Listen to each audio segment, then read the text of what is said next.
Everybody, welcome to the Amonkhet spoiler update for March 31st on the Mana Leek. I'm John as always, and boy, for spoiler season not actually starting, we're getting a bunch of spoilers this week. I honestly expected to make just that one video back on Monday, but no, we have another video today, but this one is going to be a little bit short. 5 cards were spoiled, but we're going to talk about them all in one clump because they were a cycle. They were a cycle of cycling lands. We have irrigated farmland, scattered groves, fetid pools, canyon slough, slough, slough, says the internet. Slough meaning a swamp or a situation characterized by lack of progress or activity. So we have Canyon Slough, and we have Sheltered Thicket.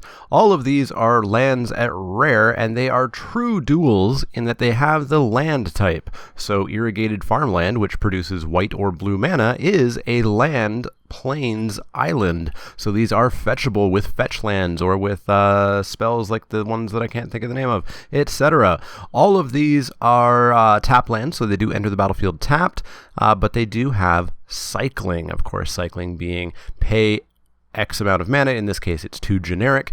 Discard this card from your hand and draw a card. These seem really good. Cycle lands are pretty good. Barren Moor, of course, being very often played in a number of different formats and whatnot. And of course, there's a cycle of those. But for some reason, Barren Moor is the one that always comes back to me that I see a ton. But yeah, basically these are very good on turn 1, assuming you don't have a turn 1 play and you can come in tapped. They're very good on turn 8 because you don't want to land, just pay 2 mana and this becomes another random card in your deck. The only time these really aren't great is like turn 3 or 4 when they're your only land drop and you really needed an untapped land.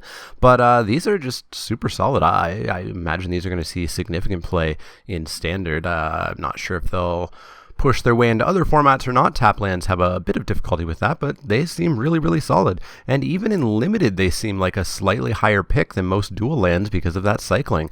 They just seem to have a lot of utility. So I'm very excited by these. Should be a rare land that I don't feel bad about opening like some other rare lands that we've had in the last little bit. But yeah, that's all we have today. There's no other spoilers that I've seen come out today. So yeah, prepare yourselves for Monday.